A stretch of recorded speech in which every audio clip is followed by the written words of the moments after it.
हरे कृष्ण। नमो ओं विष्णुपादाय कृष्णपृष्ठाय भूतले श्रीमते भक्ति वेदांत स्वामिन् इति नामिने। नमस्ते सारस्वते देवे गौरवाणी प्रचारिणे निर्विशेष शून्यवादी पाश्चात्य देशतारिणे। जय श्री कृष्ण चैतन्य प्रभु नित्यानंद श्री अद्वैत गदाधरा शिवासदि गौर भक्त वृंद। हरे कृष्णा कृष्ण कृष्णा हरे हरे, हरे राम राम राम हरे हरे। श्री श्री राधा वृंदावन चंद्र की जय। श्री श्री गौरताय की जय। जगत गुरु श्रील प्रभुपाद की जय। हरे कृष्ण। हरे Krishna. So welcome back to all of you. We are continuing to discuss chapter number 16. 16वें अध्याय को हम अध्ययन कर रहे। पहले अभी 18 श्लोकों में हमने सीखा कि भगवान ने कैसे दिव्य गुणों का हमें परिचय करवाया। फिर तत्पश्चात उन्होंने असुर गुणों का हमें परिचय करवाया। फिर असुरी स्वभाव के व्यक्ति के जीवन कैसे होता है, उसका हाव भाव कैसे होता है, उन्होंने 7वें 8वें श्लोक से यहाँ तक हमें उसके बारे में बताया है।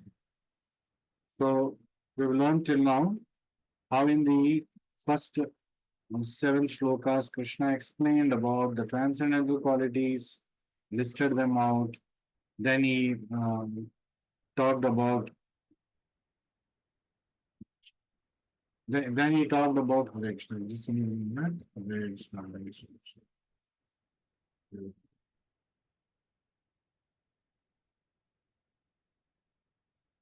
Then he talked about what is the lifestyle and thinking process of a person who is demoniac in nature up to this point of yesterday. So today Krishna is going to give his conclusions on the demoniac people. So in the 19th shloka, which we are going to start today, Hare Krishna, Hare Krishna, Krishna Krishna, Hare Ram. So in the 19th shloka, Krishna is talking about who gets a demoniac body. ऐसे कौन से व्यक्ति है जो असुरी स्वभाव के शरीर को पाते हैं। तानहं विशता क्रूरान् संसारेषु नराधमान् क्षिपामि अजस्रम् अशुभान् आसुरीष्वेव योनिषु। Krishna is telling those who are envious and mischievous, Drishata Krura, who are the lowest among man, Naradama, they are cast by me into the ocean of material existence. Samsareshu Kshipami Ajasran Ashubhan, into the various demonic species of life. Ashubha Asurishva Eva Yonishu. तो कृष्णा बोलते हैं मैं ऐसे व्यक्तियों को अशुभान आसुरिश्व योनि देता हूं जो दुष्यता और envious, क्रूरान, mischievous, cruel, naradaman, who are the lowest among the mankind. So in this material world, those who are these types of people are awarded the demoniac species of life by me, by my arrangement. So aham, Krishna is saying aham, I do it. So in this verse, it is clearly indicated that the placing of a particular individual soul in a particular body is a prerogative of the supreme will. So Krishna, in the form of Kala, in the form of Vidhata, he awards punishment, rewards, and it is based on the work done. It is based on previous life work done, current life work done, up to the point that a particular reward or a punishment has been given. So it is the prerogative of the supreme will. He may act according to his own whims, but in his next birth he will depend upon the decision of the supreme person of Godhead. The demonic person मन चाहे कार्य वो कर सकता है, लेकिन वो और ये सोचता है कि मैं धनी हूँ, बलवान हूँ, अपने जीवन का मैं खुद मालिक हूँ, तो अपने जीवन को मैं खुद निरूपण कर सकता हूँ। ऐसे असुरी स्वभाव के व्यक्ति सोच के अपना कार्य करता है, लेकिन उसको उसका परिणाम भुगतना ही पड़ेगा। So his next birth will depend upon the decision of the Supreme Personality of Godhead.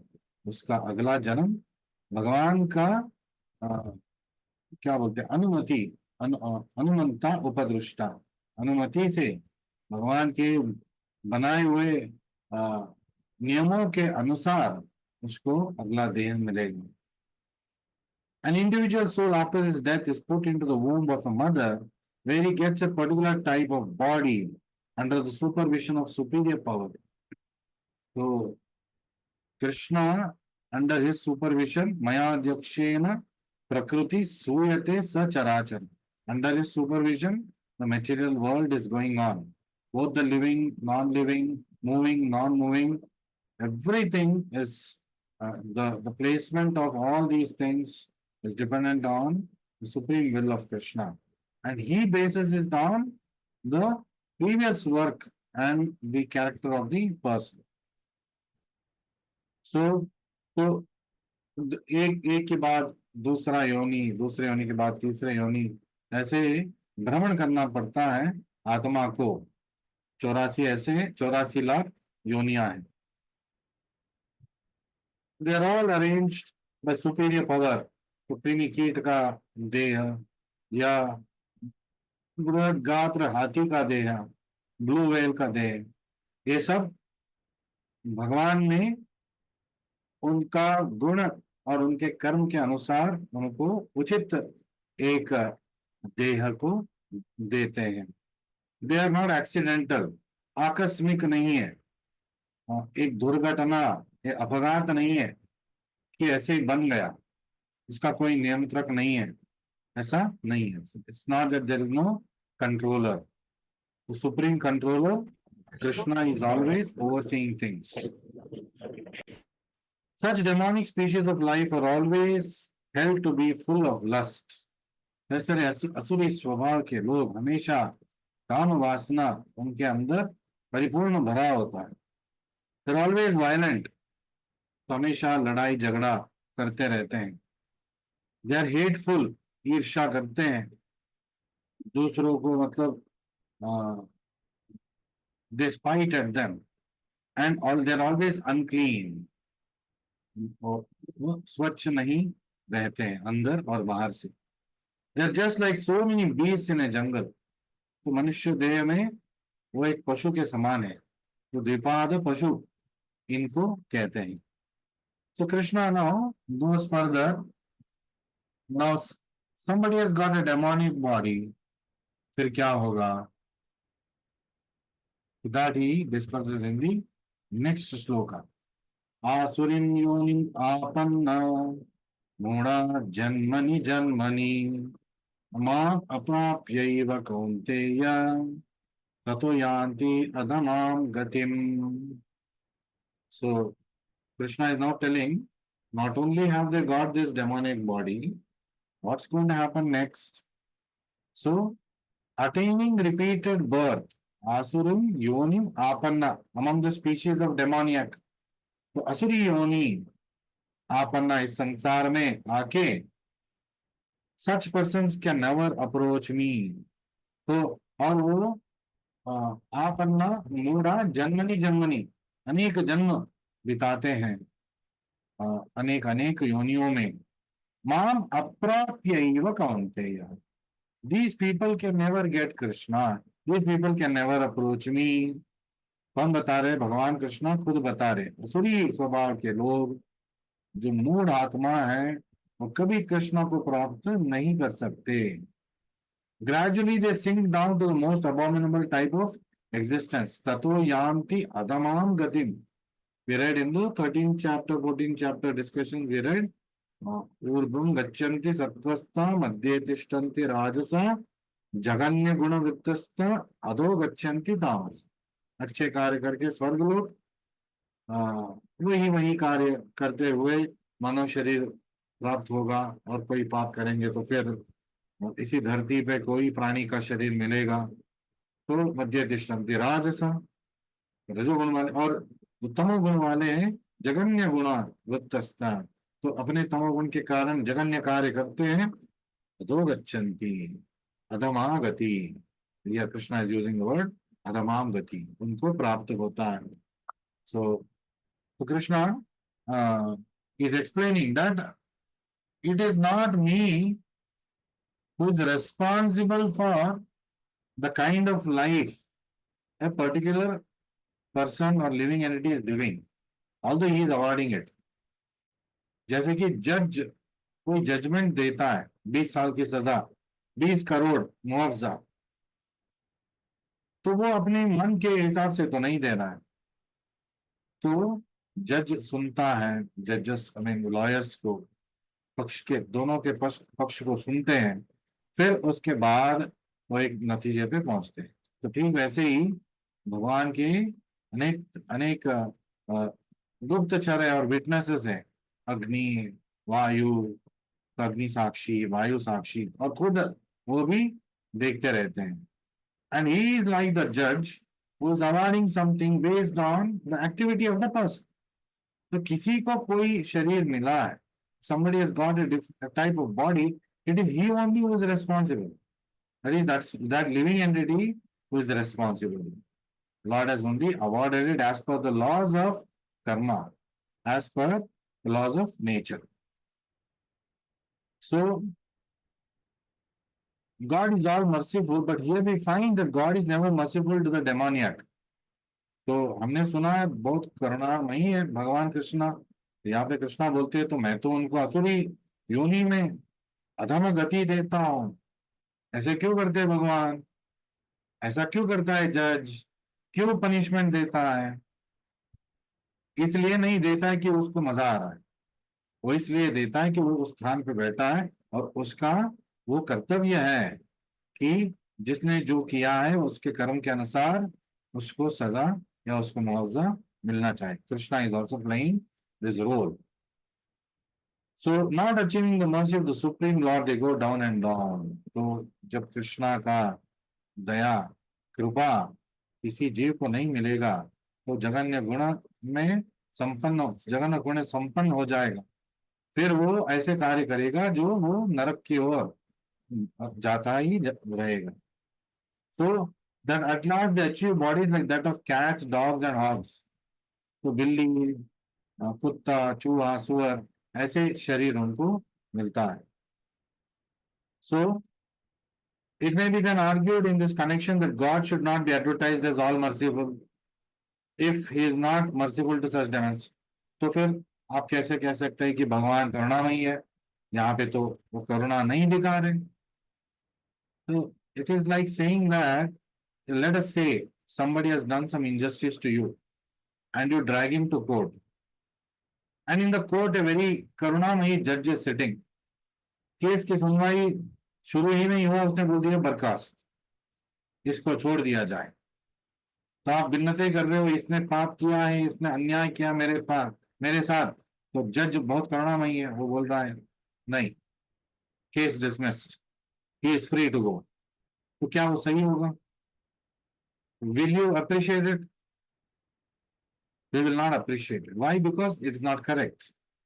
So that is, in similar way, Krishna has to award punishment for the miscreants. How can they go unpunished? Otherwise, it's like, encouragement to them कि वो कुछ भी कर सकते हैं और कोई परिणाम नहीं होगा उनका. So that cannot be allowed. So Krishna plays the role of, actually he is the father of every living entity, including that person in Asuri Yoni. तो जो असुरी योनि में है उसका भी वो पिता है, जो भक्त है उसका भी वो पिता है, लेकिन एक कर्तव्यशील पिता एक न्यायबद्ध पिता, just father, what does he do? He awards, he gives pocket money to the good child, well-behaved child. He rewards him, gives toys. To the unbehaved or misbehaving child, will he give the same thing? No, he will give punishment. जैसे मुर्गा बन जाओ, कोने में जाके खड़े हो जाओ, 2 दिन आपको आइसक्रीम नहीं मिलेगा, सब सब खाएंगे, आपको नहीं मिलेगा। तो क्या ये क्रूरता है? Is it being no, not is it not is it like telling the who is not merciful on that particular son? No, actually it is his mercy. क्योंकि इस वक्त अगर उसको शिक्षा नहीं मिलेगा तो वो अच्छा एक पुरुष नहीं बनेगा, एक अच्छा नागरिक वो नहीं बनेगा। क्योंकि पहले घर से शिक्षा प्रारंभ होता है, माता और पिता पहले गुरु होते हैं। एंड माता और पिता दोनों को न्यायबद्ध रहना चाहिए। They should be just and they should punish the child when required, वरना बिगड़ जाएगा। So that is the principle. क्योंकि वो जीव ना बिगड़े और ज्यादा, कृष्णा उनको पनिशमेंट देते हैं। कृष्णा उनको मूढ़ योनि में जानते हैं, डालते, अधम गति देते हैं, ताकि उनको महसूस हो कि नहीं नहीं नहीं, मैं ऐसे करूंगा तो ऐसे परिणाम हो जाएगा, मुझे ऐसा नहीं करना है। So he does it with he does that also with good intention, and therefore that is also his mercy. When a criminal is being punished, पहले जब राजा राजदंड रखते थे, न्याय करना था उनको, तो कोई भी आएगा, कोई एंटी सोशल एलिमेंट जो क्रिमिनल आएगा उसको सजा देते थे। ये राजा का उसके ऊपर दया है, क्योंकि अगर सजा नहीं देगा तो कर्म से बंध जाएगा वो, क्योंकि उसने गलत काम किया है। तो कुछ समय के बाद वो गलत काम करते रहेगा, करते गए, रोकेगा नहीं, he will not stop because he has not been caught, nobody has punished him। तो ये सारे इकट्ठा होके क्या होगा, बाद में इतना बड़ा दुष्परिणाम होगा कि उसको शायद अनेक जन्म और उसके कारण पीड़ा सहना पड़ेगा। तो जब राजा उसको पनिशमेंट देते हैं, उसका सारा पाप मिट जाता है, क्योंकि उस कार्य के लिए उसको सजा मिल गया, वही का वही खत्म हो गया। And he has learned this lesson, he will try his best not to do any further such lowly activities further. So this is the principle. The Supreme Lord has no hatred for anyone. भगवान किसी के ऊपर भी ईर्ष्या नहीं करते, वो किसी मतलब सबको अपना मानते हैं वो। So the placing asuras, demons in the lowest status of life is simply another feature of his mercy. क्योंकि इस समय अगर सजा नहीं देंगे तो वो आत्मा और भटक जाएगा और ऐसे कार्य करता रहेगा। Sometimes asuras are killed by the Supreme Lord, but this killing is also good for them. कभी हमने देखा है बहुत सारे लीला, पूतना वध, चकटासुरा वध, तृणावर्त वध, शिशुपाला वध, ये सारे वृत्तांत हम सुनते हैं, लेकिन उन सबका क्या हुआ, उन सबका उद्धार हुआ। तो वो पूतना वध नहीं हमें कहना चाहिए, पूतना को तारने वाले कृष्णा, पूतना उद्धार कथा, शिशुपाल को उद्धार किया, शिशुपाल का उद्धार, ऐसे हमें सोचना है। क्योंकि उस पनिशमेंट के बाद एक पनिशमेंट मिल गया, शिरच्छेदन हो गया सुदर्शन चक्र से, तुरंत उसका आत्मा कृष्णा में समा जाता है शिशुपाल के। तो राजसभा में, राजसूय यज्ञ के राजसभा में सारे लोग, पांडव, भीष्म, द्रोण, सब देख रहे, दुर्योधन भी देख रहा है, आश्चर्यचकित हो जाते कि उसका आत्मा एक प्रज्वलित प्रकाश बन के शिशुपाल का कृष्णा के अंदर प्रवेश कर लेता है पैरों के माध्यम से। So you see, Krishna, after punishing Shishupala, what happened to him? He got delivered. He got the ultimate place. भगवान में शरण मिल गया उसको। पूतना का उद्धार, पूतना को क्या स्थान मिला? क्योंकि क्षण भर उसने सोचा कि मुझे इस बच्चे को दूध पिलाना है, कृष्णा को दूध पिलाना है, मातृ वात्सल्य कुछ क्षण के लिए जागा, तो उसको धात्री बना दिया गोलोक में। तो शरीर के बाद सीधा पूतना का आत्मा चली गई गोलोक धाम। वहां पे यशोदा मैया का वो सहचरी बनी, धात्री बनी, जो कृष्णा का देखभाल करने वाली nurse. She became a nurse in Golok Vihar. See this ultimate mercy. ऐसे पूतना को कौन सी जगह दिया? स्वल्पम अप्यस्य धर्मस्य, थोड़ा सा प्यार पूतना ने क्या दिखा दिया, मातृ वात्सल्य थोड़ा सा क्या उसने दिखा दिया, little bit of motherly affection that she showed. Krishna awarded him a place in his Goloka Dham alongside Mother Yashoda, working along her as his nurse. So God's mercy is shown to the asuras if they are fortunate enough to be killed by him. कि कोई अपने हाथों से कृष्णा किसी को मार रहा है, पहले तो वह साधारण व्यक्ति नहीं है, असुर योनि में इस जन्म में आ गया, कुछ ना कुछ तो किया होगा कि भगवान खुद आके उसका मामला निपट रहे। और मामला जब निपट गया, मोक्ष का प्राप्ति हो गया। सारे लोगों तृणावर्त तृणावर्त का उद्धार हो गया, जो जो थे सब उद्धार हो गए। तो जब राम जी ने आलिया जो पत्थर बन गई थी, पैर लगा, आलिया वापस ऋषि का पत्नी बन के आई और राम जी से आशीर्वाद मांगने लगी। So this is ultimate mercy of Rama and Krishna. So further we will continue. So now Krishna talks about, okay, I have told you who gets demoniac life, and now I have also told you what happens to these people who fall in demoniac life. Now Krishna talks about the three gateways to hell. तो नरक के तीन द्वार हैं, जो पतंती अधमागति। तो वहां जाने के लिए तीन मार्ग हैं। क्या है वो तीन मार्ग, क्या है वो तीन रास्ते? त्रिविधम त्रिविधम नरकस्येदम द्वारम नाशनम आत्मनः काम क्रोधस्तथा लोभस तस्मादेतत्त्रयं त्यजेत्। तो कृष्णा बोल रहे, हे पार्थ, हे अर्जुन, त्रिविधम नरकस्येदम, नरकस्य इदम त्रिविधा द्वारम। तो these are, there are three gates leading to this hell. नरक की ओर जाने वाला तीन ऐसे द्वार है। तो क्या है वो द्वार? काम क्रोध तथा लोभा। दैट इज कामा, lust, uncontrolled lust, anger, uncontrolled anger, क्रोधा एंड एक्सेसिव ग्रीड, लोभा। तो नाशनम आत्मनः, तो ये द्वार में जो भी प्रवेश करेगा क्या होगा उसका? नाशनम, नाशनम आत्मनः।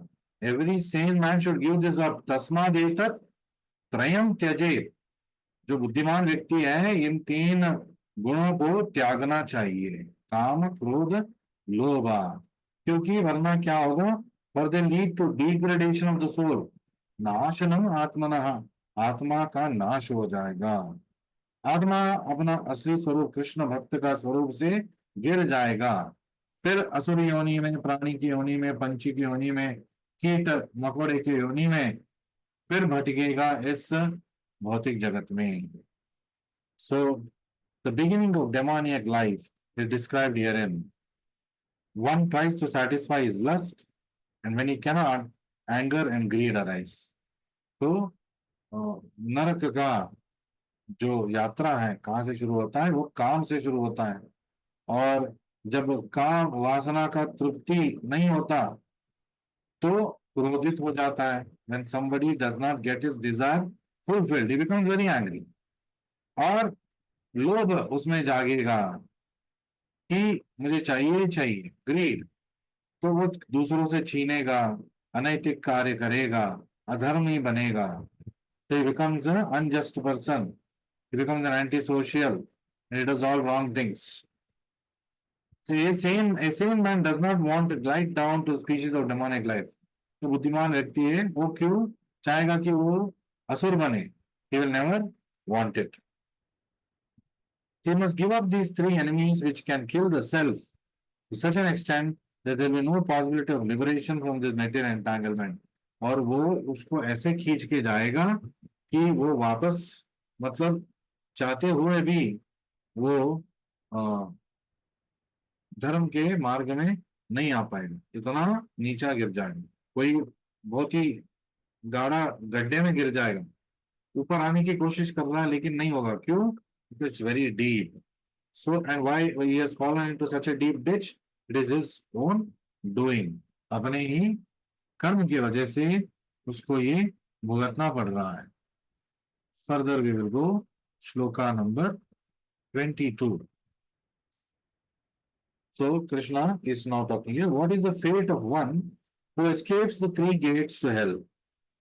तो कृष्णा बोल रहा है तस्माद एतत् त्रयम त्यजेत.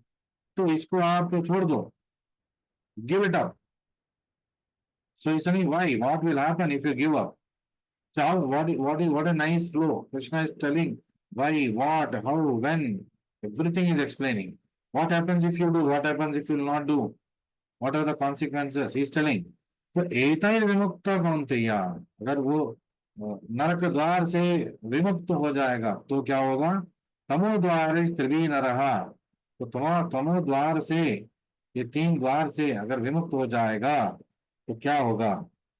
आचरति आत्मन श्रेयस ततो याति पराम गतिम.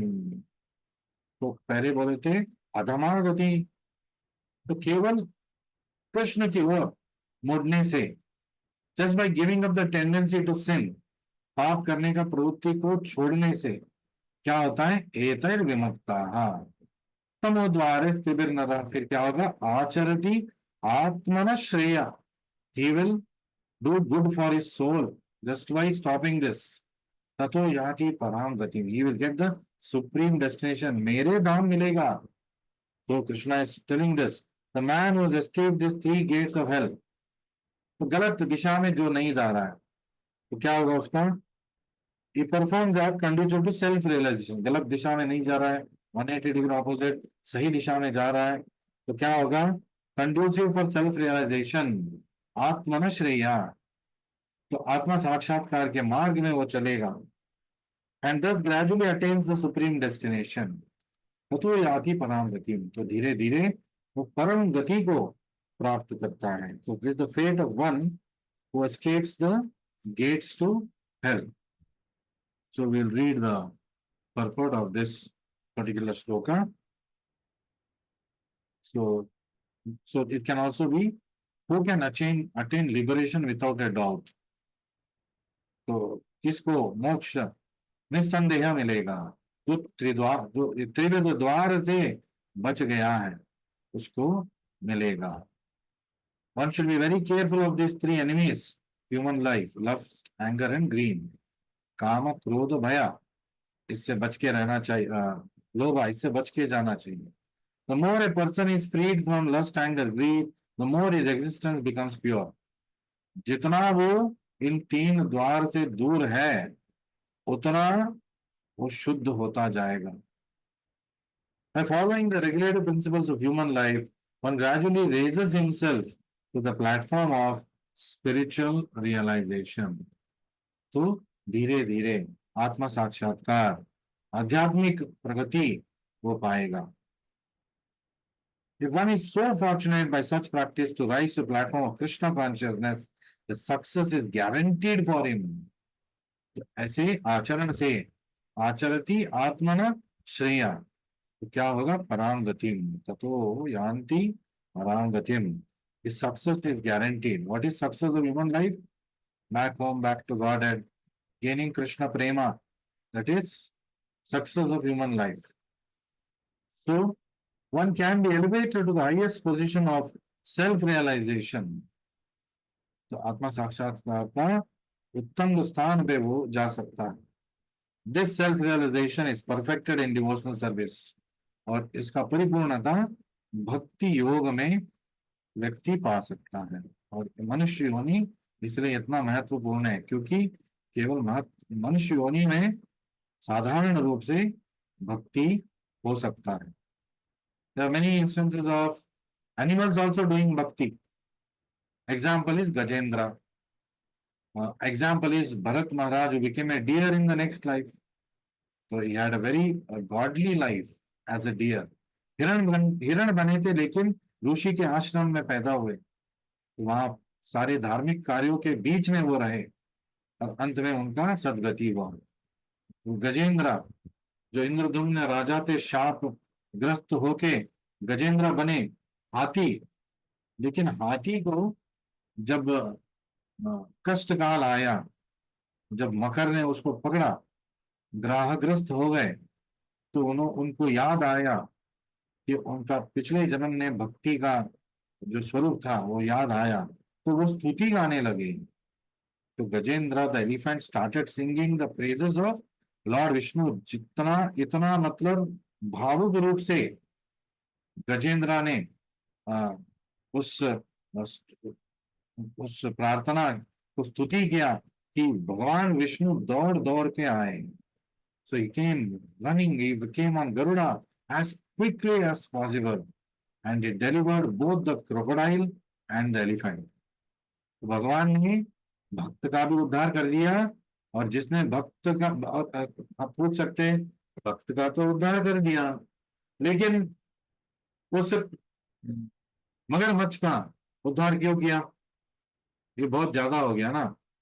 तो वो तो मगरमच्छ है, दुष्कार्य कर रहा था, उसको मोक्ष क्यों मिला? उसको मोक्ष इसलिए मिला क्योंकि वो गजेंद्र का पैर को पकड़ा था. Because he was catching hold of the feet of a devotee. Intention was to eat, intention was to kill, but पकड़ा क्या था? उसने पकड़ा था गजेंद्र जो भक्त था उसका पैर को. जो भक्त के चरण कमल को पकड़ता है वो भी उद्धार हो जाता है. Vishnu is establishing this. So my devotee will get delivered. जो मेरे भक्त का आदर सत्कार करता है, यहाँ पे आदर सत्कार भी नहीं हुआ, तो उसका भी परम गति होगा. In another version of the story, it is said that crocodile knew that this elephant is a devotee, but by some divine intervention. Or in some versions it is told that once the Gandharva, who was cursed to become a crocodile, begged for forgiveness, he was given a boon that उसका उद्धार होगा एक भक्त से. एक भक्त आएगा जिसके चरण कमल का स्पर्श होते ही वो उद्धार हो जाएगा, स्पर्श के वजह से. So in that devotional service, the liberation of conditioned soul is guaranteed. So bhakti योग में परम लक्ष्य, मानव को परम लक्ष्य साधने का सबसे बड़ा क्या बोलते हैं चांसेस है. So in fact it is telling it is guaranteed. तो बनेगा, थोड़ा समय लग सकता है, एक दो और जन्म लेना पड़ेगा शायद कुछ लोगों को, लेकिन जो सही रास्ते में चल पड़ रहे हैं उनको अपना मंजिल, सही मंजिल भगवान का जो दाम है वो मिल जाएगा. There are different rules and regulations for different castes, divisions of society, and if a person is able to follow them, he'll be automatically raised to the highest platform of spiritual realization. जो हमारे caste system बना था, वर्णाश्रम के सनातन धर्म के जो caste system बना था, ओरिजिनल वन, उसमें सबको अपने प्रवृत्ति के हिसाब से कार्य करना पड़ता. लेकिन सब लोग भगवान की संतृप्ति के लिए एक समाज होके काम करे. They worked as a society. Each caste had their work. गुण कर्म विभागशः, गुण और कर्म कुशलता के आधार पे विभाजन किया. किसने किया? कृष्णा ने खुद किया. So Krishna himself did this division based on their capabilities, work, and based on their guna. And he established the Varnashrama Dharma by his Vedic sciences. He gave the advice of Varnashrama Dharma. तत्पश्चात क्या हुआ, क्या होता था? So what would happen? All the people are working for a common social goal, for the upkeep of the entire society, for peace and harmony, and for the pleasure of the Lord. So वैदिक धर्म मतलब कृष्ण के संतुष्टि के लिए सब लोग कार्य करते थे. So everybody had their roles to play. Nobody was a misfit or outcast. सबका अपना अपना जगह था और सब लोग अपने कार्य करते करते और सबको आत्मा साक्षात्कार का आशीर्वाद मिलता था. So Krishna would arrange that all of them would get delivered simply by performing their duties. It was very nicely arranged. Then he can have liberation without a doubt. हमें बस अपना कार्य करना है, स्वधर्म. इस भौतिक जगत में जब तक हम अपना असली स्वधर्म संपूर्ण तरीके से कृष्ण भक्ति और कृष्ण भक्ति सेवा जब तक हम करने योग्य या वो मनोबल नहीं मिलेगा भगवान के आशीर्वाद से, तब तक दूसरा स्वधर्म क्या है? जो भौतिक जगत में आपके गुण और आपके कर्म के अनुसार आपको जो प्रवृत्ति मिला है, तो उसके हिसाब से आपको कार्य करना है, समाज के कल्याण के लिए, परिवार के कल्याण के लिए, खुद आत्मा का कल्याण के लिए, और सब लोगों को साथ में मिलके भगवत भक्ति में भगवान को संतुष्ट करने के लिए कोशिश करना चाहिए. ये अरेंजमेंट था हमारे वर्णाश्रम धर्म का. So at this point we will stop here. We have just about 1 minute's time.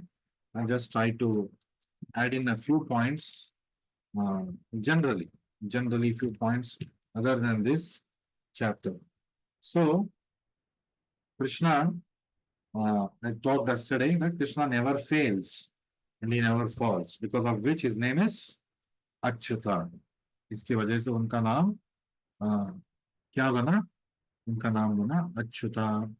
Hare Krishna Krishna Krishna Hare Ram Hare Ram.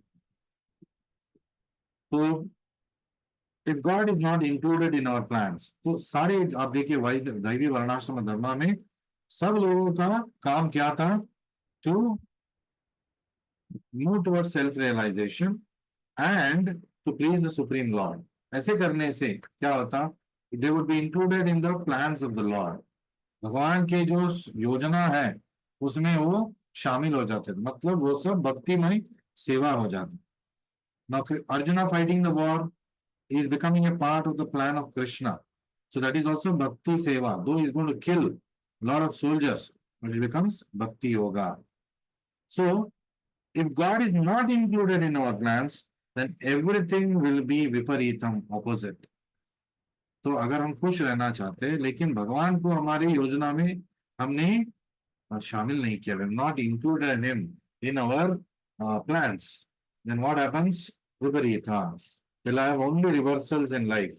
We want good things in life, but only bad things keeps happening in our life. Because that one person, that one thing which was going to give you the good things of life, Krishna, is not there in the center of your life. So this is the secret of being a person who is working outside and yet being a devotee. What is that? मां मनुस्मर युद्धाचा. मुझे मेरा ध्यान कीजिए और अपना कार्य कीजिए. ये कृष्ण भगवान सबको उपदेश